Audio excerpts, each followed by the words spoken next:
The creations on earth are full of so much beauty that is beyond the capacity of the human mind. But what if there was some sort of unbalance in the universe? Solar storm that is sweeping the universe.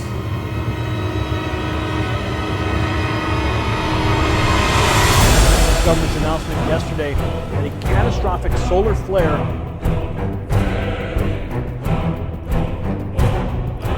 Elijah Greenspan here with PID TV, where we have a special report.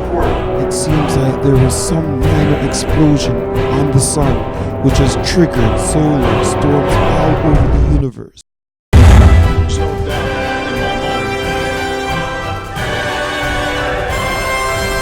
Father, which art in heaven, hallowed be thy name. Thy kingdom come, thy will be done in earth as it is in heaven. Give us this day our daily bread, and forgive us our trespasses,